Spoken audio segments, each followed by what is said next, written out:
Hi friends, మా మామ చూడండి ఫ్రెండ్స్, ఇప్పుడైతే టైం 7 అయింది, రాత్రి 7 అయింది అనమాట.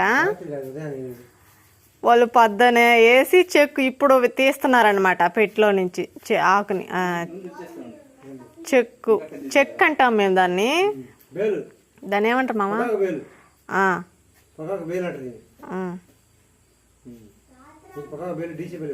డీసీపల్లి పోవాలా?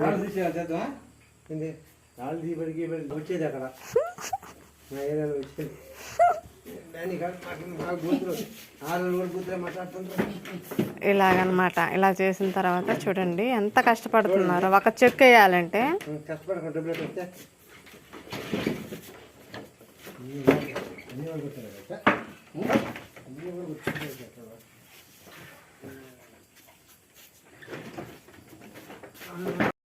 చూస్తున్నారు కదా ఫ్రెండ్స్, వీళ్ళు ఎంత కష్టపడి పొగాకైతే చెక్కు ఇలా వేస్తున్నారో.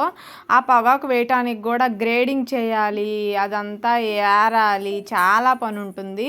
ఒక పక్క నాన్న అయితే స్పేర్ చేసి ఆకంతా అక్కడ కనిపిస్తుంది కదా, అలా మండిలాగా వేసి నానైతే కష్టపడుతున్నారనమాట. నాన్నకి హెల్ప్గా చిన్న మామ అయితే చేస్తున్నారనమాట. నాన్న ఆ పెట్టులోకి దిగి ఆకంతా అలా పేర్చాలి. అలా పేర్చలేకపోయేసరికి ఇంకా మామ అయితే వచ్చారనమాట. పిలిస్తే ఇంకా మామ అయితే ఇంకా చేస్తున్నారు. ఒక పక్క వినిత అయితే వంటలో హెల్ప్గా ఉంది అమ్మకైతే. ఇంక ఇలా ఉంటుందన్నమాట.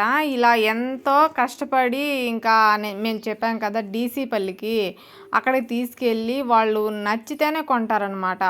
ఈ పొగాకు పని అనేది ఇంట్లో ఎంతమంది ఉంటే అంతమంది చేస్తూనే ఉండాలన్నమాట. చాలా కష్టం. మళ్ళీ ఇంకా మొన్నైతే ఇంకా చెక్కులు వేసేటప్పుడు చూసారు కదా ట్రాక్టర్లో, అన్న వాళ్ళ చెక్కులు అయితే ఒక 10 చెక్కులు వేశారంట. బ్యానీకి ఇన్ని చెక్కులని ఉంటుందన్నమాట. ఇంకా అన్న వాళ్ళకి వ్యవసాయం కూడా ఎక్కువే, వాళ్ళు చాలా కష్టపడతారు పాపం. వాళ్ళైతే 10 చెక్కులు వేస్తే 2 చెక్కులు కొనుక్కొని కొరవ 8 చెక్కులు అయితే రిటర్న్ అని చెప్పారనమాట. వాళ్ళు ఎంత కష్టపడాలి పాపం. మళ్ళీ ఆ ట్రాక్టర్కి బాడుగు ఇవ్వాలి. మళ్ళీ వచ్చిన తర్వాత ఆ చెక్కుని అలాగే ఉంచకూడదు, మళ్ళీ దాన్ని ఊడదీసి మళ్ళీ స్పేర్ చేసి మళ్ళీ అసలు ఎంత కష్టమో తెలుసా. వ్యవసాయాన్ని నమ్ముకున్నారు కదా, ఎంత కష్టమైనా సరే ఓర్చుకుంటూ వీళ్ళైతే ఇంకా మొదలు పెట్టుకుంటూ ఉంటారనమాట. వీళ్ళైతే ఆపేదే లేదనమాట. ఏ పనైనా సరే. ఇంకా మా నాన్న అయితే పచ్చనగ కూడా వేశారు. ఆ పచ్చనగలో కూడా లాస్ వచ్చింది. అయినా కూడా సరే రైతులకి ఎందుకో ఇంత అనిపిస్తుంది అనమాట, చెయ్యాలి అని. లాభాన్ని మాత్రం అస్సలు చూడరు, పని మాత్రమే, కష్టాన్ని మాత్రమే నమ్ముకుని ఉంటారనమాట. ఆదిరెడ్డి అన్నట్టుగా అసలు రైతులకి రెస్పెక్ట్ ఇస్తున్నారా? రైతుల్ని సార్ అనే రోజు కానీ వస్తే వీళ్ళు కూడా చాలా హ్యాపీగా ఫీల్ అవుతారని నాకు కూడా అనిపిస్తుంది అన్నమాట. రైతుల వీడియోస్ మాత్రం ఎవ్వరు చూడరు. ఏం చేద్దాం చెప్పండి, రైతుల వీడియోస్, రైతులకి విలువ అన్నీ ఎప్పుడుకి వస్తాయో ఏంటో. ఇంకంతా దేవుడి మీద భారం వేసి వీళ్ళైతే ఇంకా చెక్కులైతే వేస్తున్నారనమాట. నానైతే 1 2 వేస్తారనమాట. చెక్కు అయితే 2 చెక్కులు వేస్తారనమాట.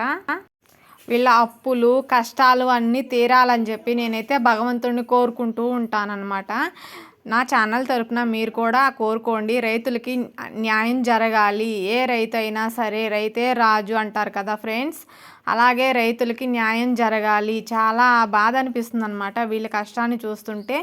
వీళ్ళతో పాటు వీళ్ళలాగే చాలామంది కూడా కష్టపడుతున్నారు ఫ్రెండ్స్. పొగాకు దేనికి ఉపయోగపడుతుందో, ఎలా ఉపయోగిస్తారో మీకు ఏమైనా తెలిస్తే కామెంట్ చేయండి.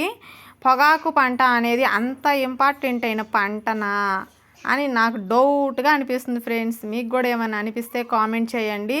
వీడియో నచ్చితే లైక్ చేసి షేర్ చేసి సబ్స్క్రైబ్ చేసుకోండి, సపోర్ట్ చేయండి friends. Bye friends, thank you for watching.